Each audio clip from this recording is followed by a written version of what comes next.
Mieux vaut prévenir que guérir. C'est le credo du chef d'état-major de l'armée israélienne, Aviv Kochavi, pour le soldat numéro 1 de Tzahal. Il faut être prêt, tout le temps, au scénario du pire, et ce, quelles que soient les conditions. C'est l'objectif de l'exercice de grande envergure cette semaine, flèche fatale.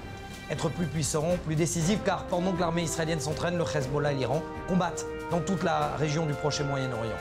La deuxième partie de ce numéro sera consacrée aux tensions entre le monde musulman, la Turquie et la France. La menace terroriste serait extrême, selon les renseignements intérieurs français.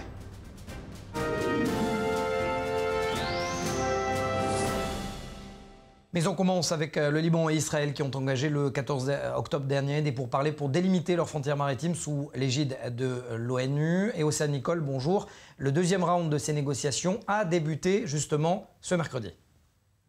Et oui Mathias, et l'objectif est toujours le même, délimiter les frontières maritimes entre les deux pays, entre le Liban et Israël. Une tâche qui s'annonce donc assez difficile et qui risque d'être longue. Lors des premiers rounds de discussion, lors de cette première session, eh bien, les États-Unis et les Nations Unies avaient salué des discussions productives. On espère donc que pour ce deuxième round de pourparlers, eh bien, il sera lui aussi productif et surtout qu'il ira au-delà de la photo de groupe. Quand on parle de délimitation maritime, Mathias, on parle d'une région de 860 mètres carrés. C'est une région qui est au large des côtes libanaises, une région qui est potentiellement riche en gaz et en hydrocarbures et qu'évidemment, eh bien, Israël comme le Liban souhaitent exploiter. C'est donc, Mathias, un enjeu à la fois territorial mais aussi stratégique et sécuritaire. Et puis, il y aura aussi, Océane, les frontières terrestres qui seront étudiées par le Liban et Israël. Exactement, Mathias, ça se fera dans un second temps et là aussi ça risque d'être long avant que le Liban et Israël trouvent un terrain d'entente. Alors quand on parle de frontières terrestres, on parle de la ligne bleue définie par les Nations Unies lors du retrait des troupes israéliennes du sud du Liban, c'était donc en 2000. Et pourquoi ça s'annonce si compliqué? Tout simplement parce que ça suppose de régler la question des fermes de Sheba, une région que l'ONU attribue à la Syrie mais que le Liban considère lui appartenir. Et puis dans le même temps, il y a toujours évidemment le Hezbollah, Mathias, qui lui n'a aucun intérêt à voir le Liban et Israël normaliser leurs relations, puisque si c'est le cas, eh bien, ça voudrait dire que l'organisation chiite libanaise eh bien, devra mettre fin à sa militarisation à outrance. Et on sait que c'est absolument pas l'intérêt du Hezbollah qui, bien au contraire, veut poursuivre et continuer sa présence militaire, que ce soit au Liban, mais aussi en Syrie. Merci Océane. Ce qui nous amène à parler de l'exercice militaire justement de grande envergure, Flèche fatale, qui a débuté ce dimanche. Air, mer, terre, cyber, unités technologiques, des renseignements, bref, tous les corps d'armée réguliers et réservistes sont concernés. Pourquoi un tel déploiement des forces? Amir Avivi, général de brigade de réserve de l'armée israélienne. Je dois dire qu'il s'agit d'un exercice qui était prévu de longue date par l'armée israélienne. Il a pour objectif de tester le degré de préparation de la chaîne de commandement. Avant toute chose, cet exercice teste les capacités de prise de décision de l'état-major, de tous les corps d'armée, des renseignements militaires, des unités technologiques, du département de planification des opérations spéciales. Cet exercice vient aussi tester le chef d'état-major lui-même, son adjoint et tous les commandants de région. Le but est aussi de voir comment se déroulent les communications entre eux. Lorsque nous observons le comportement d'une armée, nous avons l'habitude de regarder de plus près son armée de l'air, ses blindés, son artillerie, son infanterie, ses forces spéciales au sol. Mais en vérité, ce qui fait la différence de qualité entre les armées, c'est le niveau de la chaîne de commandement, sa capacité à planifier, repérer les changements dans la région, prendre les bonnes décisions et les faire appliquer sur le terrain. Celui qui sait le faire, qui sait prendre les bonnes décisions, gagne la guerre. Aviv Kochavi affirme qu'on ne peut pas détruire 60% des infrastructures ennemies sans opération terrestre. Qu'est-ce que cela signifie ? Il est vrai que pendant une période non négligeable, l'armée israélienne pensait que nous pouvions frapper des cibles précises ou des positions de nos ennemis avec une puissance de feu chirurgicale depuis les airs. La première fois que ce type de stratégie a été mise en application, c'était en 2004, lorsque Moshe Ya'alon était chef d'état-major. Un exercice complet où il n'y avait aucun entraînement d'opération terrestre. לא היה שום תמרון, היה רק ירי מרחוק וניסיון להכריע את האויב בצורה הזאת. Il n'y avait que des tirs lointains. En somme, la volonté de défaire l'ennemi depuis une certaine distance. L'expérience nous a enseigné que cela ne fonctionne pas, tout simplement parce que l'ennemi déploie ses forces dans plusieurs endroits. Une partie est souterraine, l'autre se fond dans un milieu urbain. En clair, il n'y a aucun moyen de prendre le dessus sur les tirs de missiles de l'ennemi, et qui sont au passage de plus en plus précis et lointains, sans pénétrer massivement à l'intérieur du territoire ennemi. De faire passer la guerre sur le terrain de l'ennemi, comme nous l'avons fait dans le passé, de telle manière à neutraliser leur position de tir, à neutraliser les ennemis eux-mêmes et leur arsenal militaire. Oui, mais pendant que Tsahal s'entraîne, certes, dans le nord, le Hezbollah fait la guerre dans toute la région, au Yémen, en Syrie, au Liban, en Irak. Donc comment faire face justement au Hezbollah ? Oui, c'est exact. Le Hezbollah a acquis ces dernières années une grande expérience opérationnelle, ce qui lui a permis de gravir un palier, de passer du stade de petites cellules à des opérations plus élargies, de grande envergure, y compris de planifier des opérations offensives. Ce que le Hezbollah a réussi à faire ces derniers temps, c'est de planifier ses opérations sur le territoire israélien dans le cadre de son combat contre Israël. Si nous avions ce schéma, un ennemi qui se mettait en position défensive et Israël qui attaquait, aujourd'hui c'est différent.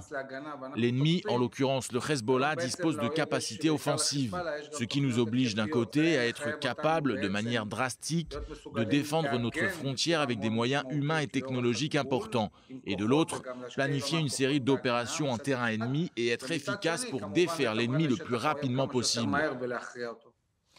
Amir Avivi, quand le ministre de la Défense, Benny Gantz, qui s'est rendu d'ailleurs pour voir l'étendue de l'entraînement dans le Nord, et le chef d'état-major lui-même disent que cet exercice, Flèche Fatale, est un exercice offensif. Dans les faits, sur le terrain justement, cela se traduit comment ? Le CEM vient ici dire qu'il comprend que le temps est venu de changer de stratégie. À la différence de nos dernières opérations, la prochaine guerre doit être précise. Cela signifie que si nous sommes entraînés dans un conflit généralisé, il ne doit plus y avoir de déclaration de victoire des deux parties engagées. Il faut remporter une victoire indiscutable. Et cela ne peut pas être le cas sans incursion de l'infanterie à l'intérieur du terrain ennemi, accompagnée bien sûr par l'armée de l'air, les renseignements militaires, les unités cybernétiques et d'autres unités et capacités opérationnelles. L'infanterie doit être capable de détruire les capacités militaires de l'ennemi et le forcer à plier un genou à terre. Le CEM essaie ici de revenir à une doctrine de guerre qui est plus offensive. Mais quel est ici le défi de Tsahal et de l'état-major en général? C'est que l'armée israélienne doit être capable d'appliquer cette doctrine sur plusieurs fronts. Sur le front sud face à la bande de Gaza, sur le front nord avec le Liban et la Syrie, et dans la région centre en Judée-Samarie face au territoire. Tsahal doit être capable de planifier ses opérations, de savoir être en position de défense dans certaines régions et être en mesure d'opérer activement pour défaire l'ennemi dans d'autres secteurs. D'ailleurs, on ressent d'ores et déjà les effets, les premiers effets de cet entraînement, puisque le Hezbollah sur la toile a déclaré que l'armée israélienne cherchait à attaquer justement le mouvement chiite. Toute la différence, donc, Amir Avivi, entre la stratégie et la tactique. Merci à vous, général de brigade Amir Avivi, d'avoir été avec nous dans Défense. Oui, tout à fait. Merci à vous. Alors, on poursuit cette édition avec le thème des F-35. Vous avez ces avions furtifs de 5e génération. Alors oui, ça on le sait, ils vont être vendus aux Émirats Arabes Unis par les Américains, ce qui plaît ou déplaît d'ailleurs à l'état-major israélien. Et d'ores et déjà, eh bien, on a vu à 2 reprises le ministre de la Défense, Benny Gantz, s'est rendu à Washington. En fin de semaine, Mark Esper, son homologue américain, viendra dans la région à Tel Aviv pour rencontrer justement Benny Gantz. Tout l'objectif, c'est de voir comment Israël peut maintenir sa supériorité aérienne, sa supériorité dans son arsenal face à ses ennemis. Regardez justement. Jamais un avion n'aura été aussi courtisé. et dire que le coût de production du F-35, fleuron de l'industrie aéronautique militaire américaine, était considéré comme trop onéreux. Les Émirats vont donc recevoir l'avion de chasse de 5e génération, l'une des clauses des accords d'Abraham passés avec Israël via médiation américaine. Il est désormais dans la ligne de mire de nombreux pays du Golfe, l'Arabie Saoudite en tête et peut-être le Qatar, mais il serait impossible pour Israël de bloquer une telle vente, selon l'un des proches de Benyamin Netanyahou. D'autres pays voudront également les F-35 et seront prêts à payer. Tôt ou tard, ils l'obtiendront. Les Américains vendaient les F-15 et les F-16 les plus avancés. Ils ont vendu des avions AWACS, même si Israël n'aimait pas cela. Les Russes et les Chinois produisent maintenant des avions furtifs. En fin de compte, si les Saoudiens et les Émirats n'achètent pas aux États-Unis, ils achèteront aux Russes ou aux Chinois. Par conséquent, il n'y a pas de situation où les États-Unis voulaient conclure un accord sur les armes qui soit bon pour les États-Unis avec l'Égypte, l'Arabie Saoudite ou les Émirats, et cela n'a finalement pas été le cas. Face aux intérêts économiques américains, Israël joue la carte de la supériorité aérienne. À 2 reprises, le ministre Benny Gantz s'est rendu à Washington pour rencontrer son homologue américain Mark Esper. Objectif, obtenir 10 nouveaux F-35, en plus des 50 déjà prévus d'ici 2024, des F-15, des hélicoptères de combat et transporteurs de troupes. Mais toujours pas de F-22 Raptors, plus rapides, plus furtifs, plus puissants, plus onéreux aussi que les F-35. Les F-22 sont considérés comme les meilleurs avions de chasse au monde, même si leur spécialité c'est le combat air-air. Mais pour l'heure, les États-Unis bloquent, raison invoquée la fuite de techniques de fabrication ultra secrètes vers la Russie ou la Chine. D'autres officiers israéliens affirment que le silence de Benyamin Netanyahou lors de la vente des F-35 aux Émirats aurait d'autant plus refroidi le Pentagone, un vrai jeu d'échecs. Allez, on change complètement de sujet pour évoquer les tensions entre le monde musulman et la France. Au cours des funérailles de Samuel Paty, le président français Emmanuel Macron avait promis que la France ne renoncerait pas à la diffusion des caricatures du prophète Mahomet. Résultat, quelques jours plus tard, le monde musulman appelle au boycott des produits français. La menace terroriste est extrême dans l'Hexagone. Regardez, on en parle juste après. Devant l'ambassade de France à Tel Aviv, des dizaines d'Arabes israéliens viennent crier leur colère. Sur cette pancarte, il est demandé au président français d'arrêter d'offenser le prophète Mahomet. Le grand moufti lui-même s'est déplacé pour remettre en main propre une lettre à l'ambassadeur de France, Éric Danon. Il exige des excuses du président français pour ses propos offensants.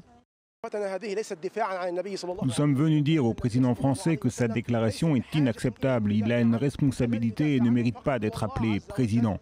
Tous les musulmans sont unis contre cette insulte à notre prophète Mahomet. Au Bangladesh, des dizaines de milliers de personnes ont manifesté mardi à Dhaka, appelant au boycott des produits français et brûlant une effigie du président Emmanuel Macron, l'accusant même d'adorer Satan.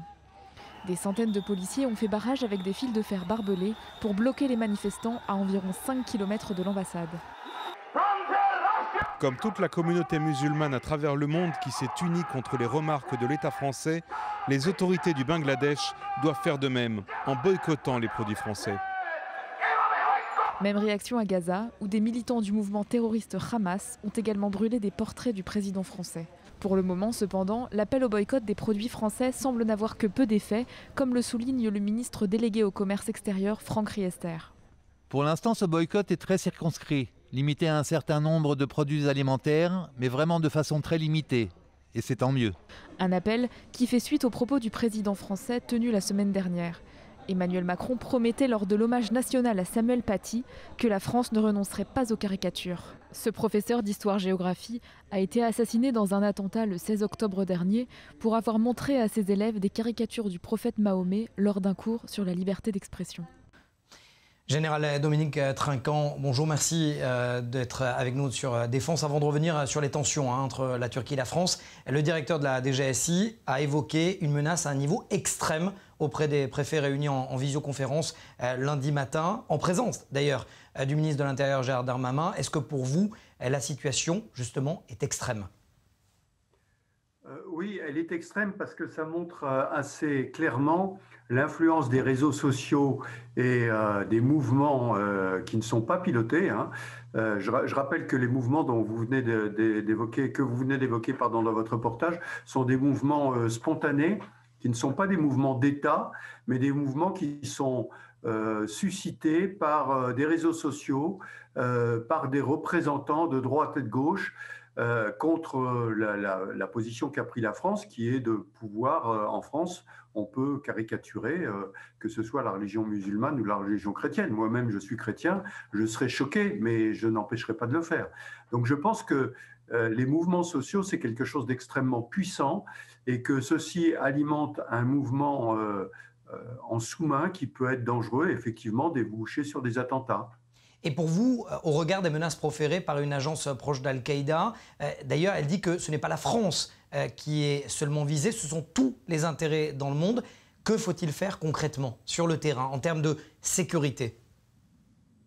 Bon, en termes de sécurité, il faut prendre des mesures de sécurité, mais enfin, la France y est habituée depuis quelque temps, donc ce n'est pas une grande nouveauté. En revanche, il faut que nos systèmes de renseignement soient très attentifs et que nos alliés nous aident dans cette lutte, parce que, si vous voulez, aucune caricature ne mérite la mort d'un homme. Recep Tayyip Erdogan le sait parfaitement. Ces déclarations dépassent le cadre du jeu politique. Est-ce que pour vous, ça reste une joute verbale ou alors cela va trop loin? Non, ça va trop loin. Je pense que le président Erdogan est de toute façon dans une position extrêmement instable dans son pays. La livre s'est écroulée, le chômage augmente, l'économie va très mal. Donc, comme tous les présidents autoritaires qui se trouvent face à une crise qu'ils n'arrivent pas à gérer, eh bien, ils vont dans les extrêmes, ils montent dans les extrêmes. Et le président Erdogan joue sur les crises extérieures, que c'était la Syrie, la Libye, la Méditerranée et maintenant l'Azerbaïdjan, qui lui sert pour regrouper autour de lui les nationalistes turcs au moment où en fait sa politique intérieure est au plus mal. Général Trinquant, jusqu'où peut aller cette joute verbale? Ankara avait déjà montré les muscles, on s'en souvient, lorsque la France avait envoyé des Rafales et 2 bâtiments de la marine en Méditerranée. Est-ce que cela peut aller jusque presque à un conflit? Non, alors je ne le pense pas pour 2 raisons. La première, c'est que l'armée turque fait partie, et la deuxième armée de l'OTAN, extrêmement importante, qu'elle y tient et qu'elle n'a pas intérêt à une explosion de l'OTAN. Donc un conflit armé avec la Grèce en particulier semble assez impossible pour l'armée turque parce que ça serait l'explosion de l'OTAN. Ça, c'est la première raison. La deuxième raison, c'est que je crois que le mouvement qu'a suscité M. Erdogan a provoqué l'effet inverse de ce qu'il attendait, c'est-à-dire que l'Europe s'est soudée autour de la Grèce. Et on a bien vu les différentes réactions.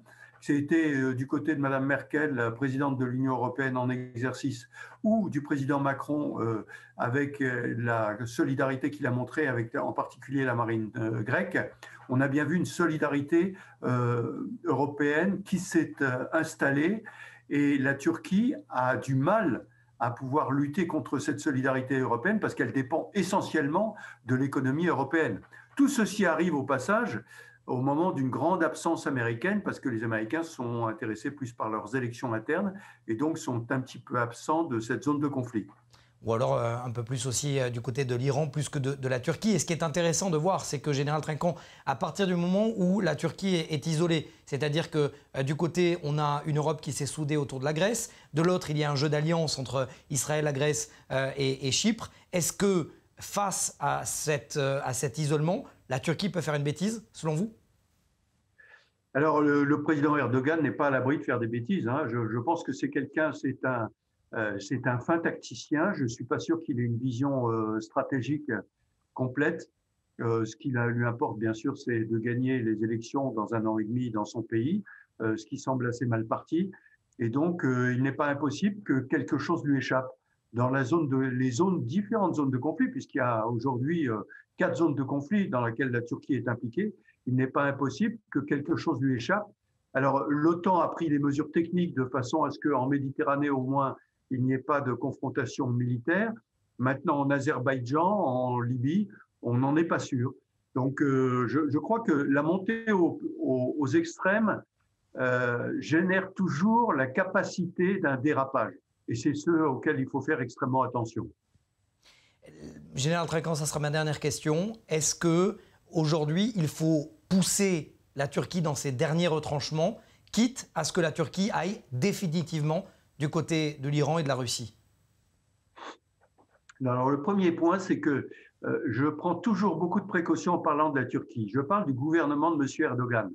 Jusqu'à preuve du contraire, la Turquie est encore un pays démocratique. Elle l'a démontré il n'y a pas longtemps en élisant à l'opposition de M. Erdogan à Istanbul et à Ankara. Donc je pense qu'il faut jouer sur cette carte-là. La Turquie est une démocratie. Il faut absolument agir dans le sens de l'opposition à M. Erdogan pour que celui-ci perde les futures élections et que la Turquie revienne dans le concert des nations, c'est-à-dire dans la capacité de négocier avec ses voisins et non pas de s'affronter avec ses voisins. Général Trinquant, toujours un plaisir de vous avoir sur nos antennes de défense. Merci à vous d'avoir répondu à toutes ces questions de géostratégie. Merci, au revoir. Et avant de conclure notre édition, se rend au Brésil. Sur ces images, vous allez les voir au cours d'un salon international sur la défense. L'un des représentants israéliens a attiré particulièrement les regards. Il s'agit de Yochai Manoff, cet homme que vous voyez. Il est directeur adjoint clientèle de la société israélienne de sécurité NSO. Présent au cours de la catastrophe naturelle, vous le voyez sur les images derrière vous, de Brumadinho en janvier 2019, un barrage avait cédé. Manoff et son équipe de secouristes de la société NSO avaient utilisé du matériel de sauvetage ultra technologique que la société israélienne avait développé. Alerté par sa présence au Brésil, les autorités locales lui ont remis tout simplement une médaille du mérite en qualité de représentant donc de la société NSO. Et on vous retrouve au Brésil au nom de la société NSO Yochai Manoff. Vous venez d'être décoré de l'ordre du mérite après la terrible catastrophe naturelle qui avait causé la mort de 259 personnes. Racontez-nous un petit peu vos impressions. Quand je suis arrivé ici au Brésil pour le Salon international de la défense, la présence d'un représentant de la société israélienne NSO a été informée auprès de certaines sociétés locales qui savaient que j'étais aussi commandant dans une unité de secours de la défense passive de l'armée israélienne. Les organisateurs du salon de défense ont ainsi décidé de me remettre une médaille en l'honneur de notre participation aux opérations de sauvetage après la rupture du barrage de Brumadinho en 2019. Un vrai moment d'émotion, tant pour la société NSO que pour moi en tant qu'officier de réserve de Tsahal. Comment est née cette idée d'utiliser cette technologie de pointe au profit des opérations de sauvetage? On sait que NSO est spécialiste d'abord de la lutte contre la criminalité et le terrorisme. Il y a 5 ans, nous étions au Népal suite à un tremblement de terre. Nous avions décidé d'utiliser des outils que NSO avait développés auprès de gouvernements et d'États dans leur lutte contre la criminalité et le terrorisme, et de les mettre au service du sauvetage de populations civiles, ce qui a permis au regard de notre expérience de parvenir à des résultats positifs sur le terrain. La prise de décision a été motivée en haut lieu par le PDG fondateur de la société, Shalev Julio, qui est aussi officier de la défense passive. C'est pourquoi nous étions également présents dans les opérations de sauvetage en 2016 à Tel Aviv lorsqu'un parking souterrain s'est effondré, en 2017 après un séisme au Mexique et donc en janvier 2019 au Brésil après la rupture du barrage de Brumadinho. Mais que je comprenne, le tout de manière purement bénévole ?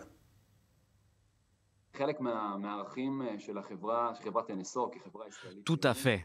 L'un de nos principes à NSO, c'est aussi de sauver des vies. À partir du moment où nous avons compris que notre matériel pouvait avoir un impact immédiat dans les opérations de sauvetage, que ce soit en Israël ou à l'étranger, la question ne s'est pas posée de savoir comment et quand l'utiliser. Je peux vous dire que les succès opérationnels sur le terrain sont énormes.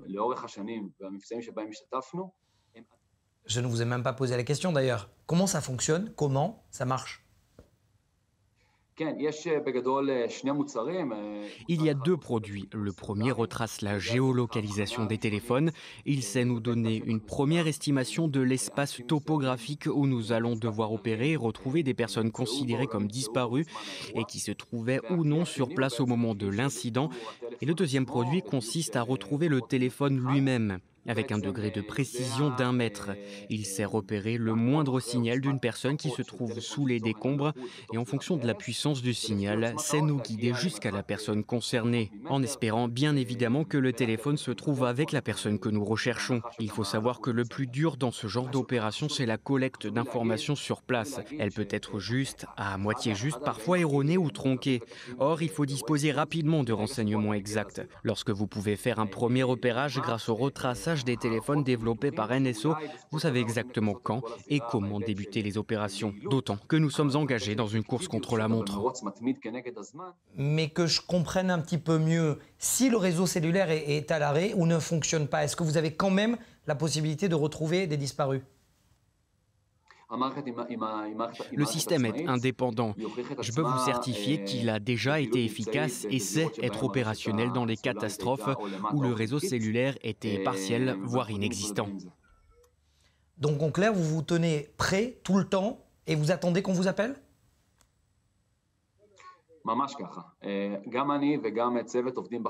Vous savez, nous disposons d'une équipe 24 heures sur 24 capable d'être appelée sur un incident sans aucune préparation.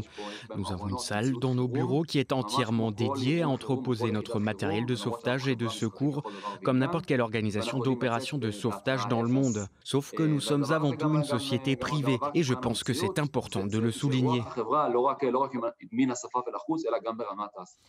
Donc en filigrane, sans ne citer personne bien évidemment, ni aucun pays, celui qui refuse l'aide d'Israël et de vos systèmes d'NSO refuse de sauver des vies. Je suis d'accord, mais au-delà de cela, à partir du moment où l'État ou les autorités ont compris l'importance sur le terrain de nos systèmes et de nos unités, je ne pense pas qu'on puisse refuser notre aide. Merci Yochai Manoff, directeur adjoint de clientèle de NSO. Merci à vous.